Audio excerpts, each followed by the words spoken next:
Ever try to teach an old dog a new trick? It's not exactly easy. Right? You need the right approach, Yeah. the right tool. Well, that's kind of what scientists are up against when they're trying to introduce new genetic material into cells. It's tricky business. And today we're going to be exploring the fascinating world of transfection and transduction, two powerful techniques that are used to modify cells at the genetic level. Yeah, you could think of it like choosing the right delivery service. For a package, do you need something fast, reliable, or are you okay with a cheaper option? Might take a bit longer. Okay, I like that analogy. Yeah. So let's start with the basics then. What exactly are transfection and transduction, and how do they actually differ? Okay, so in the simplest terms, transfection is kind of like sneaking a note under the cell's door. We're using non-viral methods to introduce DNA or RNA into the cell. It's kind of like we're trying to bypass security with transduction. It's more like we're hiring a specialized courier. We're using modified viruses, which are called viral vectors, to deliver that genetic material. Oh, interesting. So one's more of a stealthy approach, and the other one's a bit more direct. Yeah, that's a great way to put it. And just like with those delivery services, each method has its own pros and cons. Makes sense. So let's dive into some of those pros and cons then. Starting with transfection, what are some of the techniques that scientists use to get that genetic material into a cell? Well, one common method is called liposuction, and for that we use tiny lipid bubbles, called liposomes, to encapsulate that genetic material. And you can think of these liposomes like miniature Trojan horses that are designed to fuse with the cell membrane and release their contents inside. So the cell essentially welcomes them in then, thinking that they're harmless. Exactly. It's like this clever way to kind of bypass the cell's own natural defenses. Another method is called electroporation, and this one's a little bit more forceful. It involves applying a brief electrical pulse to the cells, and this creates these temporary pores in their membrane, so it allows the genetic material to slip through, almost like opening a gate in a fence. Oh, wow. It sounds kind of like giving the cells a little electric shock. You could say that. And while this method's very effective, especially for cells that are resistant to other methods, it does require some careful calibration to avoid damaging those cells. There's also calcium phosphate transfection, which is a classic technique. That relies on a little bit of chemistry to create a precipitate that binds to DNA and helps it enter the cell. Okay, so we've got our sneaky liposomes, our electric shock treatment, and then our trusty old calcium phosphate method. That covers the basics of transfection. Now let's shift gears a bit and explore transduction and this world of viral vectors. Right. So with transduction, we're essentially harnessing the natural ability of viruses to deliver genetic material into cells. But don't worry, we modify these viruses to remove their harmful properties. We're turning them into safe and efficient delivery vehicles. So it's kind of like taking a wild horse and training it to be a reliable steed. That's an interesting analogy.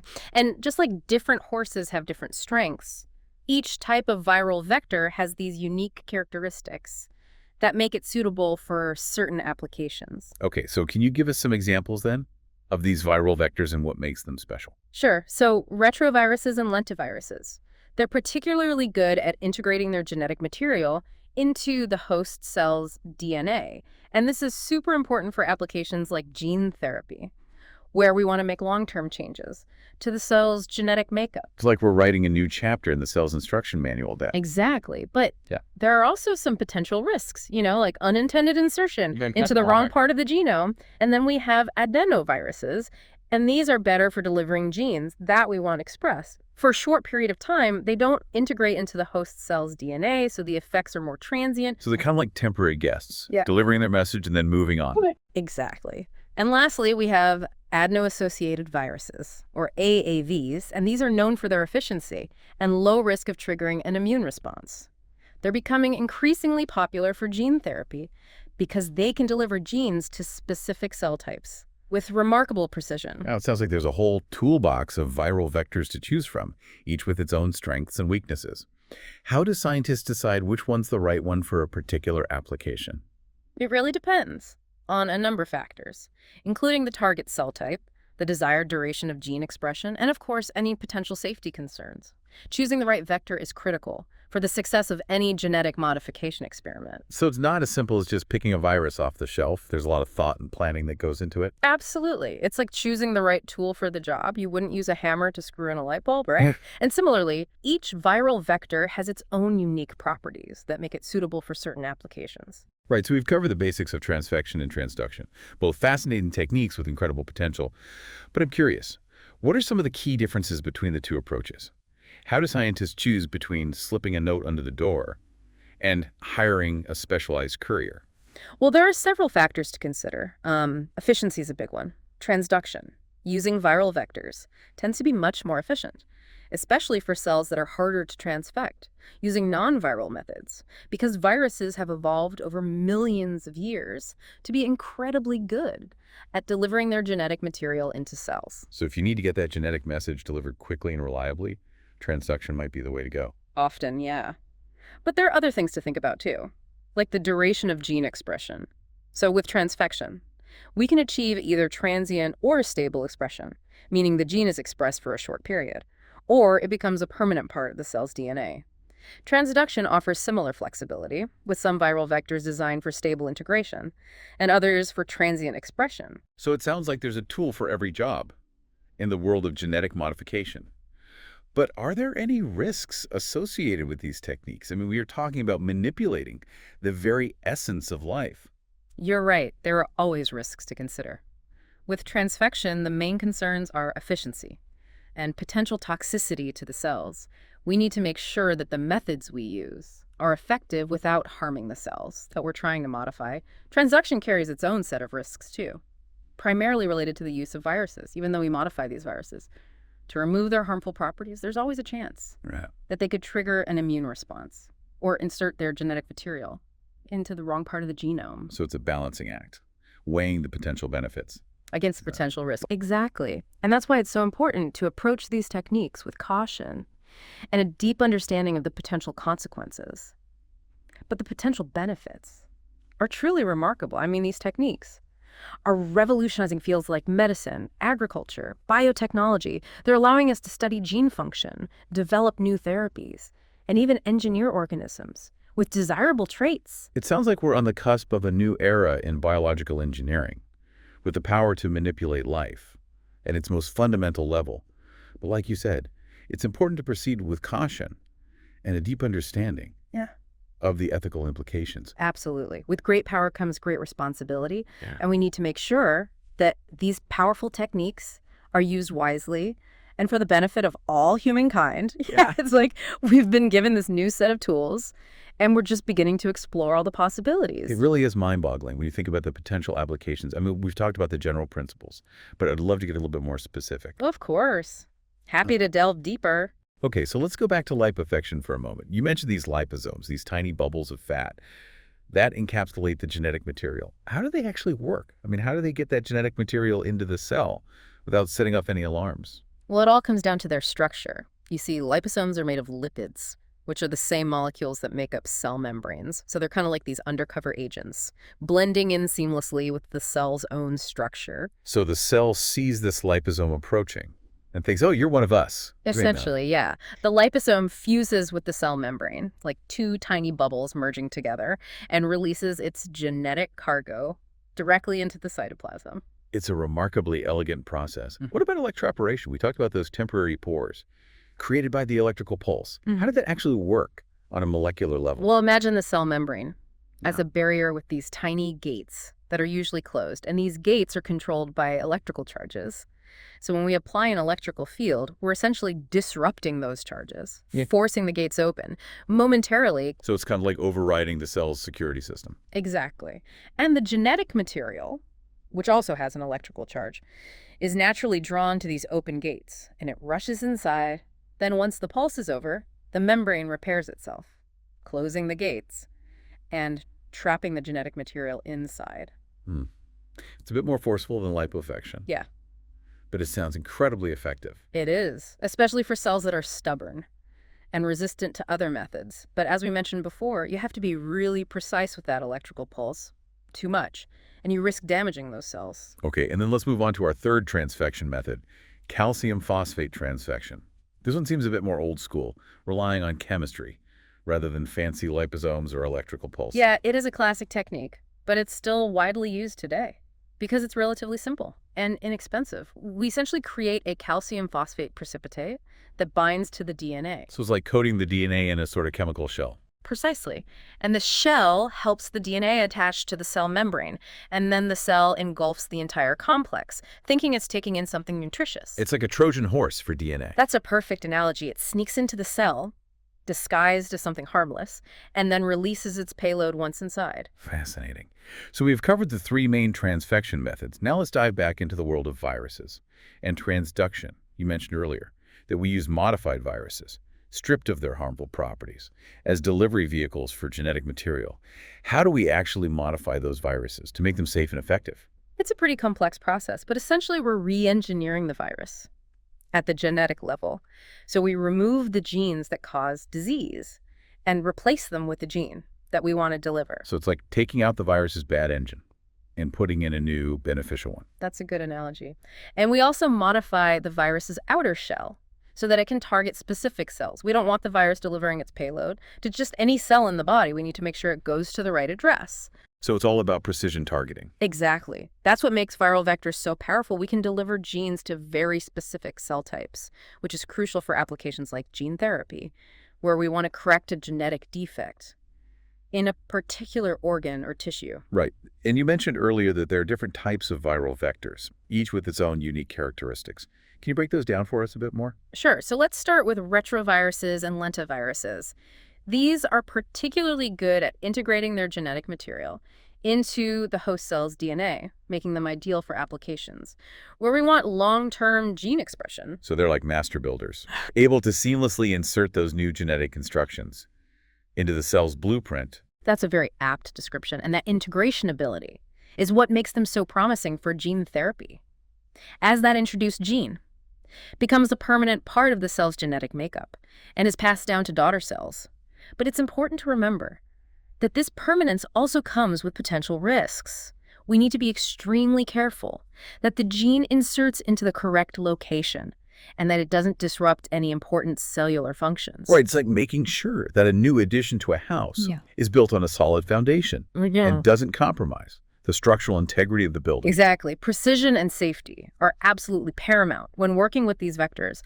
Now let's talk about adenoviruses. Unlike retroviruses and lentiviruses, they don't integrate their genetic material into the host cell's DNA.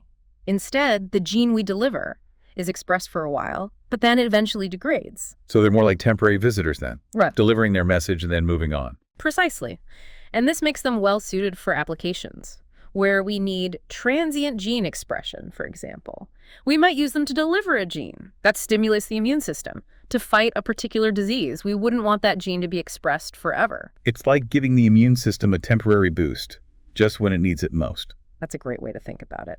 And lastly, we have AAVs, or adeno-associated viruses. These are small, non-pathogenic viruses that are incredibly efficient at delivering genes into cells, and they're also less likely to trigger an immune response, which is a major advantage for gene therapy. So they're like stealth ninjas, slipping in unnoticed and delivering their payload with pinpoint accuracy. Exactly. They're becoming increasingly popular for gene therapy because of their efficiency, low immunogenicity, and ability to target specific cell types. It's amazing how scientists are able to harness the power of viruses for good. It's like turning a former foe into a valuable ally. It really is a testament to human ingenuity and our growing understanding of the complexities of biology. So we've now explored the various techniques for transfection and transduction.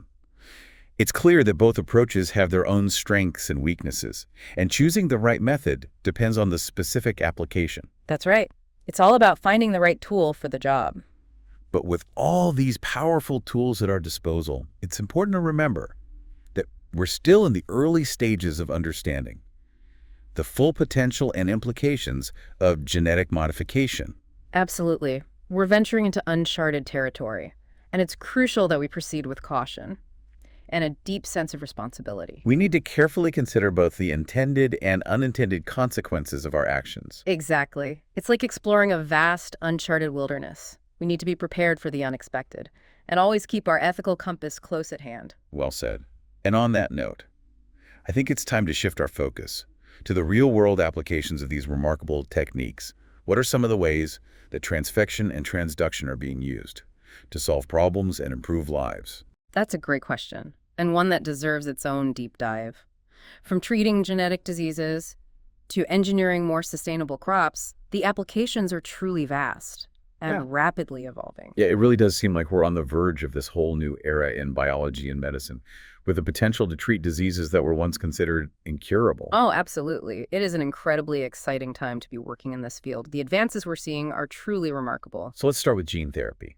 This has been a long sought-after goal for decades, and now it seems like it's finally within reach. It is. Gene therapy holds immense promise for treating a really wide range of diseases, from inherited genetic disorders to certain types of cancer even. The basic idea is to use these genetic modification techniques to either correct a faulty gene or introduce a new gene that can help fight disease. It's kind of like going in and fixing a typo in the cell's DNA. That's a great analogy. And the progress we've made in recent years has been astounding. There are now several gene therapies that are actually approved for use in humans, and many more are in clinical trials. Wow, that's incredible. Can you give us some specific examples then of diseases that are being targeted with gene therapy? Sure. One notable example is spinal muscular atrophy, or SMA. It's this devastating neuromuscular disease that often leads to paralysis and early death.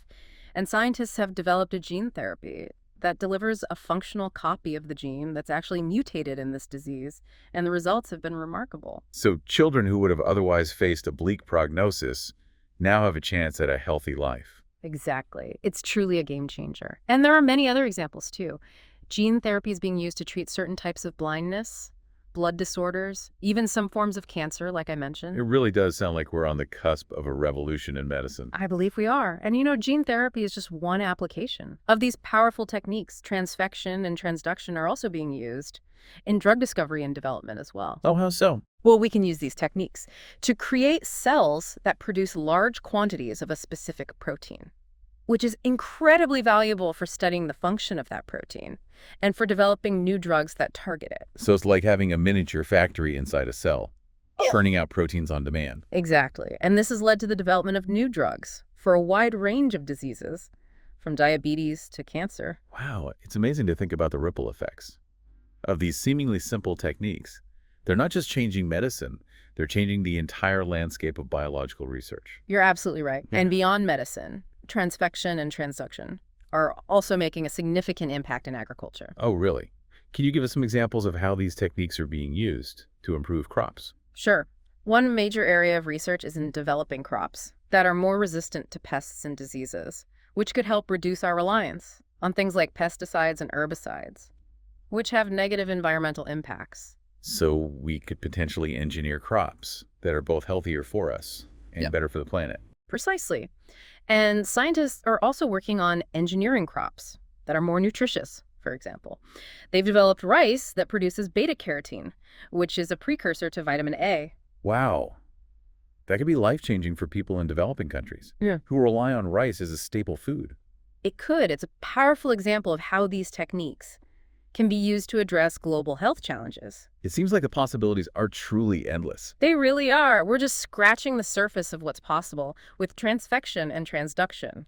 As our understanding of the genome grows and our techniques become even more sophisticated, I think we can expect to see even more groundbreaking applications emerge in the years to come. It's an exciting time to be alive, that's for sure. But with all this talk of manipulating genes and engineering organisms, it's important to remember that these techniques also raise some ethical considerations. Absolutely. It's crucial that we proceed with caution and engage in thoughtful discussions about the potential implications of these technologies. We need to make sure that these powerful tools are used responsibly and for the benefit of all humankind. I couldn't agree more. It's a responsibility that we all share. Well, this has been an incredibly insightful journey into the world of transfection and transduction. We learned how these techniques work, explored their vast applications, and even touched on some of the ethical considerations. It's clear that we're living in a time of unprecedented scientific advancement, and it's up to all of us to ensure that these advancements are used wisely for the betterment of society. Well said. It's been a pleasure discussing this fascinating topic with you. And thank you for sharing your expertise with us. Until next time, keep exploring, keep questioning, and keep pushing the boundaries of what's possible.